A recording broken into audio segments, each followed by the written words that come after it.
Good evening and welcome to the Zoning Board of Appeals hearing of Wednesday, June 7th, 2023, here at room 304 at Town Hall at 400 Slocum Road in Dartmouth. At this time, I'm going to call upon everyone so that we can pledge allegiance to the flag. I pledge allegiance to the flag of the United States of America and to the republic for which it stands, one nation, under God, indivisible, with liberty and justice for all. I'd ask that you all remain standing for a moment of silence in honor of our soldiers, past and present.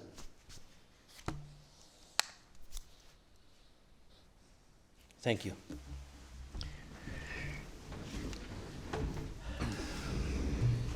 I'd like to make an announcement.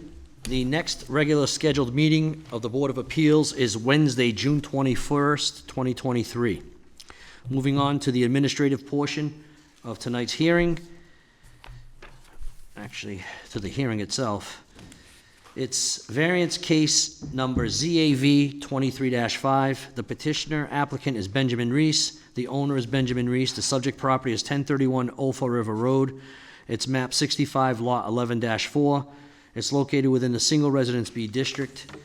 We have advertised the matter on March 23rd and March 30th. I'm not actually opening up the hearing on this, so I'm just letting our viewers at home know which case this is. Unfortunately, this case has already been continued at least 2, possibly 3 times as a result of us not having the availability of a quorum.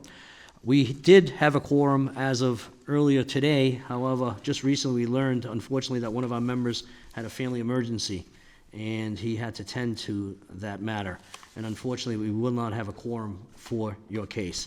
And as you well know, both myself, Attorney Human, and also Dr. Agai have all been conflicted out, or if you will, recused ourselves in being able to hear the case. So we're not opening the case up. We're just agreeing that we will continue the matter. You've already signed an extension that the case will be put on, and we'll put it on first. I assure you that. It'll be the first matter that's on for June 21st, and certainly we'll keep our fingers crossed that we will have a quorum, all right? Thank you for your patience and your cooperation, Mr. Reese. All right, so at this point... Do we need a motion? Yeah, so, gentlemen, I'll entertain a motion. Motion, I'll so move to continue to June 21st, first case out. Yeah, ZAV 23-5. I second. All in favor? Aye. Aye. Aye, the ayes have it. Thank you. Thank you. All right, so we're going to take a short recess here, and we'll just go off the record.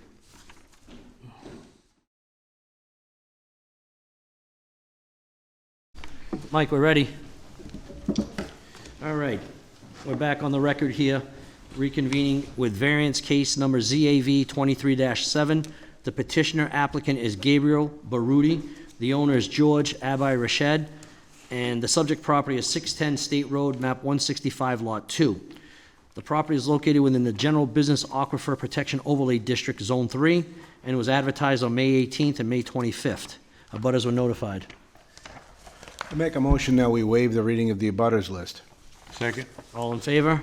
Aye. The Mr. ayes Chair, have if it. I may interrupt. Oh, Just certainly. for the record. Just if for you the wanna record, I make it apologize. known that I do have to recuse myself with this case. I do know the applicant, and I will refrain from any comments on this application. Thank you. The petitioner in this case is seeking a variance to build a 30-foot by 34-foot addition onto an existing business building for office space. They're seeking relief on the Article 18, Section 375-18.4B setbacks, Article 34, Section 375-33.2 minimum setback, and Article 28, 375-28.5B Aquifer Protection Overlay District. So, I guess what I do with these is there's 2 cases, they're parallel cases, it's just they're seeking 2 forms of relief. We can just start with this one first, and then we'll open up the second one as we move along. But I don't typically move on them or request that we put forth a vote one way or the other until we open up the second as well, okay? So, at this point in time, I'll call upon the petitioner or their applicant to explain, actually, before we do that, I'll take that back. I've got some comments from town boards, and I also have a denial letter. I've got a denial letter dated April 13th that was forwarded to Gabriel Baruti. It says, "I reviewed your application, and at this time, your proposal cannot be approved due to non-compliance with the current zoning regulations. You are proposing to build a 30 by 34-foot addition onto an existing business building for office space in a general business district and Aquifer Protection Overlay District Zone 3, which does not comply with the town's zoning bylaws for setbacks and lot coverage. A variance and special permit must be applied for and secured from the Zoning Board of Appeals in order to proceed with your request. Your application is being denied under the following sections of the zoning bylaw. General Business District, Article 18, Section 375-18.4B, buildings and structures shall be set back as defined in Article 33 setbacks. Article 33, Section 375-33.2, minimum setback dimensions, general business, 40 feet from the street row lines or vehicular easement lines, 20 feet from all other permitted property lines. Aquifer Protection Overlay District, Article 28, Section 375-28.5B8, prohibited uses, lot coverage above 10% or lot coverage above 2,500 square feet of any lot, whichever is greater. And it indicates here existing is 21.5%, proposed is 42%. And the subject property is located in the general business district, and it's signed by Joseph E. Braga. We also have some comments from town boards. We have a comment from planning board. It says, "Site plan review by the planning board is required if this project moves forward." And also DPW, "The proposed site plan shall include a chart with the breakdown of impervious lot cover showing existing, required, and proposed impervious lot cover. This expansion may also not comply with the Aquifer Protection Overlay District bylaw. There does not appear to be any information regarding existing impervious lot cover and proposed impervious lot cover." So that actually opens up an issue that I have with this. And I don't think we have any other comments.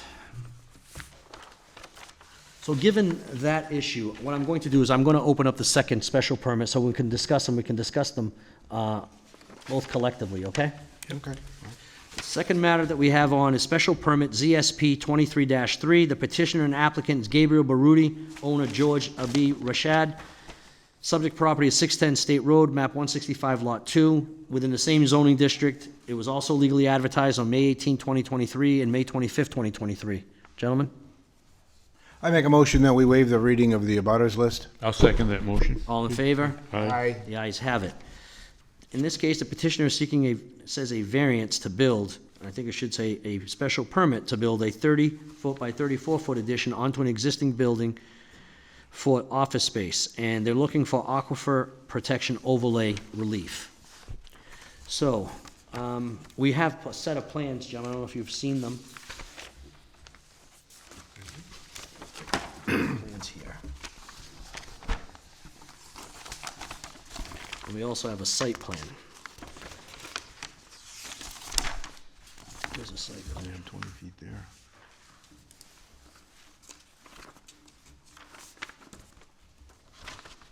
We also have a site plan, gentlemen. All right, so at this time, I'm going to call upon the petitioner or their representative to come forward and state their case.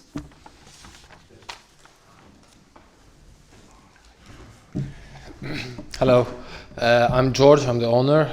This is Gabriel, my wife, she's as well the owner. And we own this business. What is your name, sir? I'm George. George? George Abi Rashid. Okay. Okay, we own this business. I own an upholstery business, which is in this building, and my business is just like bulky stuff. This is why we need to extend a little bit more, and we are on a corner lot, so there's a road this way, Hillcrest Road, and there's the Road 6. So I'm gonna go setbacks on both sides. It's gonna be too much on me, and mainly it's just like bulky stuff. There is no sounds, no harm for anyone. Okay. Is there anything else you want to tell me? That's it. All right. Gentlemen, you have any questions? I don't have it this time. I have a question. Yeah. Who owns the lot? It's me and Maria, my wife. Individually? Yes, 51%, 49%. Why does it say there's an LLC? It's an LLC. So you don't own it individually? No, it's an LLC, ARZ LLC, and that's LLC. It's for me and my wife. And you are the principals of the LLC? She's the manager. Okay. I took a look at your LLC. You got a problem. Your LLC says that the purpose of the LLC is real estate rental. Yes. You're not here for real estate rental. You're here for building. Yeah. So you need to get your LLC corrected. Because it says that its sole purpose is lawful business of real estate rental. So that's just a little issue that we have to deal with. Because the LLC doesn't have, the way I look at LLCs, it doesn't have the authority to come before this board and ask for variances. It only has the authority to rent real estate. Okay. If I may, is there anything else you'd like to ask, Dr. Agai? No, thank you, not at this point. All right, so we have another issue here, and I think that's an issue, but I think we have a bigger issue. And the bigger issue here is there's no legend that shows us what the impervious surface is, whether or not there's gonna be any type of recharge from the roofing, from the roof line on this building. These are things that need to be done by an engineer, and I don't see any of that determined here.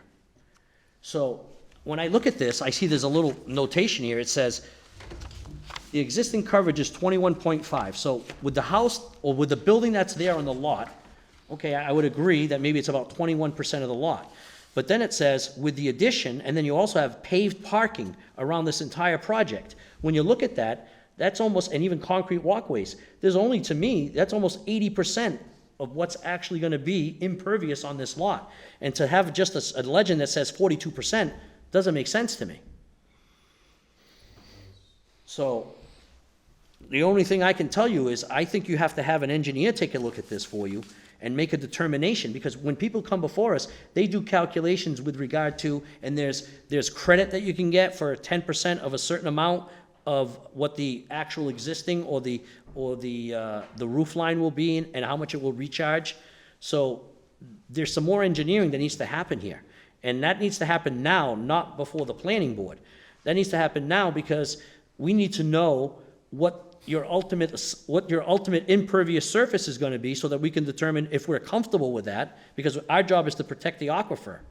And if we feel comfortable that we're protecting the aquifer, then we may grant the variance for the size of the building. If we don't, we may say, look, we think that this building's too big for the size of this property, and there's not enough recharge going on here, and therefore, we're looking for it to be smaller. But I don't know that because I don't have exact figures. Okay, so when we did the plot plan on everything, so they measured the driveways, they measured the existing building, and what's in the back. This is where we got everything like marked. So let me just tell you this. You're showing me, and you're telling me in this legend here without, I don't know what it says, but it says property coverage. I don't know how you derived at this, but it says property coverage 42%. So I presume you're saying that when it's all done, 42% of this property is covered. I'm not an engineer, but I can tell you there's a lot more than 42% covered based on the plan that you've submitted here. And if you gentlemen disagree with me, let me know. No, I mean, as I understand the bylaw, you are here under the Aquifer Protection District because you're pre-existing non-conforming, meaning that your property should not be covered more than 10% of 2,500 square feet. That's what the bylaw says. But you already passed that, and now you're coming before the board asking for a larger coverage, and you don't have any, the plan that we see doesn't really explain what that larger coverage is. And don't get me wrong, we've granted situations to other individuals in the Aquifer District. We've granted up to certain percentages, but I don't see how this proposed coverage is only 42%. I don't see how it's 42. That was done by the surveyor, Russell. Well, I think it's wrong. Because if he's showing that the proposed lot coverage that's gonna be he doesn't even say it just says proposed coverage. He doesn't say impervious, pervious. There needs to be more detail provided here. So the thing is this. I don't think that the project itself is bad. It just, we need more information to make our decision. And we have this information presented to us regularly with an engineer. And an engineer is the one that comes before us, or their attorney, and they make that presentation because they're the ones that did the calculations. And they navigate our bylaw relatively well. And they find ways to try to present to us that there's less impact because there's gonna be a recharge system. I don't see anything here about a recharge system. We require, even in residential structures, that the roof and the gutters, the pipes go into some type of a system that actually stores the water. I don't see any of that here. And because of the fact that you're in an aquifer district, that heightens our requirements to ensure that we're taking all the numbers into consideration. So, at this time, I'm just gonna ask you to step back. Given that there are some other people here, they may wanna comment. I'll just call upon them if they wanna come forward. At this point in time, is there anyone here who's in support of this proposal? Is there anyone here in opposition to this proposal? Okay. So Doctor, yes? Do we have any conservation to see where is wetland stops? It wasn't triggered. So conservation didn't provide us any type of, a notation, so I would presume that it doesn't have any wetland impact, not within the immediate area. So I'm okay there. Do you think we should ask them to go to conservation before they come to us, after all? The building inspector is the one that makes that determination, Doc. He determines whether or not it needs to be, because before he issues a permit, he will submit it to them, and I think he might have already submitted this application for them to review. They've already reviewed this, and if they had comments, they would have comments. Okay, thank you. What I will do is this, but Doc, you know something, because of the fact that it doesn't indicate that, I would ask that, going forward, we'll ask Michelle to ensure that each department is listed, and they'll say no comment, so that we know that they've reviewed it, all right? Thank you. You can come back up. So, at this point, what I think we'd like to give you the opportunity to come back to us. So how much time do you think you're gonna need to have an engineer look at this and make a determination as to what the type of design system you may need here and calculations to be done on a plan? A couple of weeks? Like probably a couple of weeks. You think, so our next date is June 21st. We already have too many cases on for that date. Okay. The date after that is July 5th. No, it's July 20. Oh, July, I'm sorry. 26, I believe. July 20th? Okay. Oh, the 5th, I got to- confused. The 5th was the date we're extending that to. We're only meeting one meeting in July, and that's Is it July 26th? July 26. On my calendar, I have the 12th as well, but that was, that we, I spoke with Michelle, and I thought she said we only have one meeting in July. all right, so it'll be July 26th. It's, So hopefully July 26th should give you ample opportunity to come before us and supplement the plans. All right. All right? So, this is not a bad thing, it happens often. This is not the first time, and unfortunately not gonna be the last one either. We have people come before us, and they don't necessarily have all the information that we need. And this issue is a little bit sensitive because we had another matter not that long ago on Reed Road in which there was an error that was made with regard to that. And we need to ensure that we follow, and to ensure that the documents that are presented to us accurately reflect this percentage of impervious area. Okay? Okay. All right. Just also a quick suggestion, between now and then, you can amend your LLC so that it says all lawful activities, and then you can come and do anything. Okay? Just so you don't have any issues in the future. All right. All right. So, I'll entertain a motion, gentlemen. So moved to, Who would like to recite it, Walter, if you could? yeah, I could, With the two cases, let's refer to both of them. One's a special permit and list the numbers. I don't have the numbers before me, They're but. right on here. So, what's the date? I move that we continue this matter, 23-7 and 23-3 to, was it July 26th? July 26th. Second that motion. All in favor? Aye. Aye, the ayes have it. We'll see you in July. Thank you. All right, so we're gonna take a quick 5-minute recess.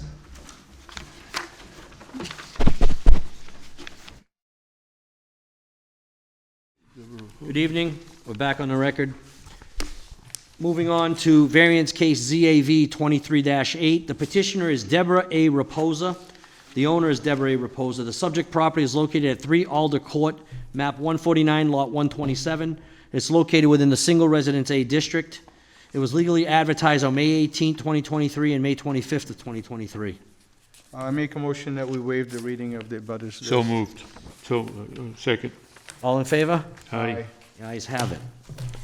The petitioner in this case is seeking a variance to install a 9-foot, 9-inch by 19-foot, 9-inch in-ground pool, and is seeking relief under Article 375-7.4 Development Standards D setbacks.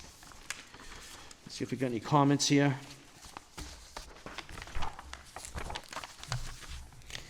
We have, first and foremost, we have a denial letter dated May 8th, 2023, addressed to Deborah Reposo, and it's signed by Joseph Braga. It says, "I have reviewed your application, and at this time, your proposal cannot be approved due to non-compliance with current zoning regulations. You are proposing to construct a 9-foot, 9-inch by 19-foot, 9-inch in-ground pool in a single residence A district which does not comply with the town zoning bylaws for required setbacks. A variance must be applied for and secured from the Zoning Board of Appeals in order to proceed with your request. Your application is being denied under the following sections of the Dartmouth zoning bylaw. Article 7, Single Residence A District, Section 375-7.4 Development Standards. 4C, swimming pools are allowed to be placed within 10 feet of a perimeter property line and 30 feet from a street line. The subject property is located within the Single Residence A District, and again, as I stated earlier, the letter was signed by Joseph E. Braga Jr. We've got some comments. We got a comment from DPW. It says, "A site plan shall be distributed to the DPW for review of pool location versus existing utilities. A stormwater permit may also be required for temporary erosion control and site stabilization during construction." Board of Health, no comments provided the property is connected to municipal sewer as presented in this application. So let me just read this again. "The site plan shall be distributed to the DPW for review of pool location versus existing utilities." All right, well, I guess we'll get to that. So there being no other comments, at this point in time, I'll call upon the petitioner or their representative to come forth and state your case. Hi. Hi, good evening. You've read the size of the pool I want. I'm on a corner lot, and I have 2 streets that it'll be, well, one side, I would need the setback to be allowed a variance. I don't know if you're familiar with the streets, Aspen Ave and Alder Court. There's only 2 houses on Alder Court, but that's the side that I would want a variance. I would have at least 15 feet from the street on that side. I know it says 30, so that'd be 30 and 30, and, you know, that space does not allow 60 feet to, you know, allow for that to be in code. So I'm looking for a variance to have a small pool. All I right. did upload, I had a land surveyor design where the pool would be, and, okay, yep. We got it here. And we also got the layout. Had to be 9 inches, not the full foot, huh? I know. All right. So, gentlemen, any questions of the petitioner? I have none, Mr. Chair. Mr. Chair, thank you. And how about you, Attorney Farrier? I'm looking at this plan, though. What is the variance that we're looking at? How many feet? Well, the front is 50, the front what's required is 50 feet. No, 30 for Well- the pool. No, that's for the building. That's for the building, okay. And she's 12.7. And it's supposed to be 30. Yeah, So, Right. so it should be 30, and it's gonna be 12.7? right. But the thing is the lot, like she said earlier, it's a Yeah. corner lot. Yeah. And I will have it fenced, too, Right. and we're quiet. That's required, I believe, too, Yeah, that's- with the safety, that you need to have some kind of fencing on the pool, so. So the other dimension from the, I'm not sure if that's Yeah, the street, from Aspen, is 32.2? So that's in compliance. Right, You need to be 30 feet from both sides because it's a corner lot. right. All right, I got it. You can't pick one or the other. You gotta be with both. So, given that no one has any comments, if we were to move forward on this, I'm concerned about this DPW comment. We probably would make that a condition if we're gonna go forward to ensure that it was reviewed Right. and approved by them first. Normally, I think, Mr. Chair, because of the construction, sometimes because of the excavation, they might have to require some kind of sock bales or a silt fence around the They excavation. have that that's all. now, that hay roll Yes, around. that's all. So that's the erosion control, so. Yeah, That it's part been of there it, for the but past there's also- month. But there's also the pole location versus the existing utilities. I think they concerned about that sewer, maybe the sewer. Just had the service. sewer tie-in a few months ago. Right, and I see where it is, so just send them a site plan, and that's all they need to look at. I don't think. They've been on site, DPW. Yeah, they have, but it doesn't indicate where the utilities, are there in-ground utilities in that Yes. location? Well, but you see the sewer line on the southerly side across. And that's the reason I assumed the pool was pushed closer to the street, because you can't push it Yes, back. and you yeah, can't I meet didn't the want to setback. interfere with the Right. sewer. So this is a variance, and Did you have a septic system before? It was a septic when we purchased it. We purchased the house last year, and it had a failed septic. And So we you- tied in with the town sewer, Tied into the town sewer? yes. Well, that's good. And then they're concerned about its proximity. proximity but It's designated here, though, Halim. They do have the line here, but they don't have an actual dimension. Is that what bothers them? because of the excavation close to the sewer line, that's all, but Okay. he's not, it's a shallow pool, it's not, we understand. Contractors know what to do during Right, construction. and They the can stairs are provide- gonna be that, so it's not gonna be that depth near the sewer pipe at all. All right. That's where the stairs will be for the pool. Thank if I you very get it. much. But the box itself, they'll have to excavate for the box to sit. I believe it's a precast, not a precast. Fiberglass. Fiberglass. Yes, so they'll just So, drop it right, in. but the hole has to be. Right. The depth, the 4, 6, or 5 feet. Right. And then bring the whole Unit in. unit in, yeah. I don't think there's an issue here, just, Any questions, Walter? Nope, I don't have any. All right, so, as a matter of practice, I have to ensure that we give people an opportunity. So at this point in time, I'm gonna call upon anyone in the audience who's in favor of this petition. Are you the husband? Good You enough. need to come up to the podium and Maybe I- state your name probably, right? But I'm okay with that. Is there anyone in the audience that's in opposition to this petition? And I can represent to the viewers at home, there's no one else in the audience other than the petitioner and their significant other. So, gentlemen, with your approval, pass them down, sorry. There's a couple of, if you don't mind. I'll No, do just pass a couple. Yeah, You can- this is gentlemen.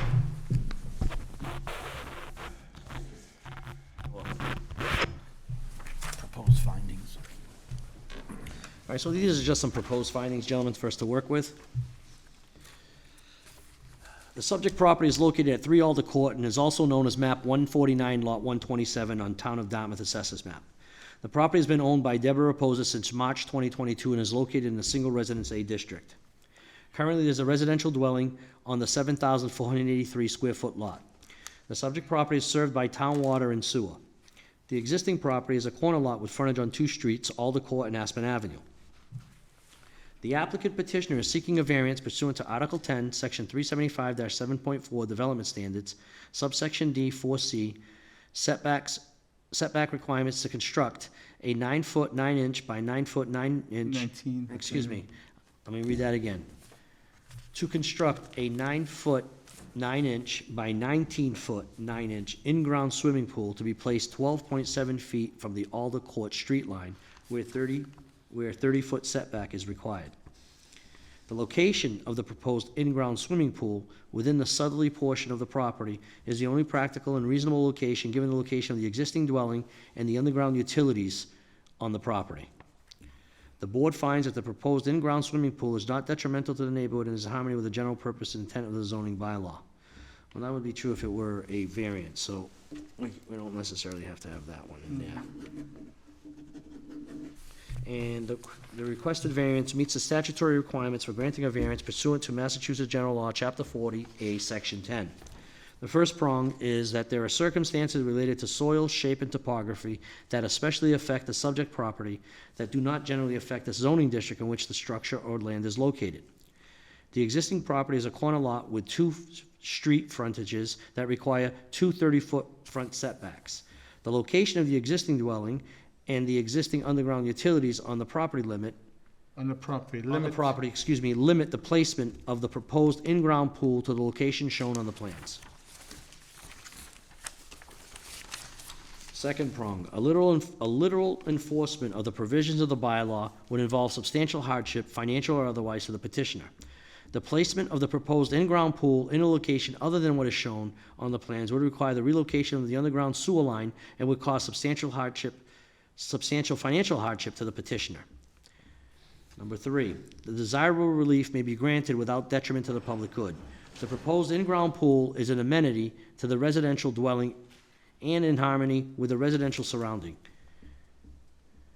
Relief may be granted without detriment to the public good. And number four, the variance will not nullify or substantially derogate from the intent or purpose of the bylaw. The proposed in-ground pool is an amenity to the residential dwelling in harmony with the residential surrounding. The variance will not nullify or substantially derogate from the intent or purpose of the bylaw. Now, there are some conditions that we usually place on this. And the first one is a petitioner and/or any subsequent owner will secure all the necessary permits and approvals from all applicable boards and agencies prior to the issuance of a building permit. And all restrictions and conditions imposed from any prior variances issued for this property shall remain in full force effect. And obviously, you gotta get a building permit before you can move forward. All right, gentlemen, any comments, any suggested changes? Thank you. No? no, what was the comment with the DPW? We just leave it up to the building commissioner. The building commissioner, I was We'll take thinking care of that. I'm sure he We'll- will. We don't have to deal with that. No. I'm okay with that. Before we close the public hearing, though, I just have a quick, I just remembered, when I looked at the plan, there was a proposed addition to the, Addition is built, and we're the living addition was there. built. Yeah. Oh, okay. So it wasn't proposed, it was already it was already built? When did we finish? We got the occupancy, when was that? Maybe about a month ago. We just moved in like 3 weeks ago, Okay. and we got the So, approval and you to got a move in. building permit from the building inspector for that addition? Yes, Okay. yeah, Ed Bailey. Yeah, it says proposed addition, that's all I, Oh. you know, and I'm just looking at this and, It's already It built? exists, Yes, and with a permit, correct? yes. All right. yes, And also the proposed deck on the backside, you added to that as well? Yes, Okay. I have lots of permits. they just didn't update the survey plan, that's all. All right. You okay with that, Halim? I'm fine. All right, gentlemen, I'll entertain a motion to close the public hearing. Move that we close the public hearing on 23-8. Second. All in favor? Aye. Aye. Ayes have it. All right, gentlemen, if we have any other comments that you want to make amongst ourselves here about any of this before we move forward on a vote? Anything, gentlemen? No. How about you two gentlemen, anything? No, I'm all set, Mr. Chair. I'm fine, I have none. All right, I'll entertain a motion. I'll move that we grant the variance as proposed for 23-8, With the stated findings and conditions? yes, with the conditions that we just cited into the public record. Okay. Second. All in favor? Aye. Aye, the ayes have it. Congratulations. Thank you. Good luck with your pool. Happy swimming. All right, gentlemen, we're going to table, and we're going to continue the administrative portion of tonight's hearing. So we've got some administrative minutes and whatnot, and we'll just continue those for the next hearing date. Can I get a motion that we continue that? So moved? Make a motion that we continue the approval of the minutes for the next June 21st. That's meeting. correct. 21st, so moved out. All right. All in favor? Aye. Aye, the ayes have it. All right, any other discussions we need to have, gentlemen? Just about any general business about how business is conducted? All right, I'll entertain a motion to adjourn. Liam? I make a motion to adjourn. Second? All in favor? Aye. Aye, we adjourn. Thank you.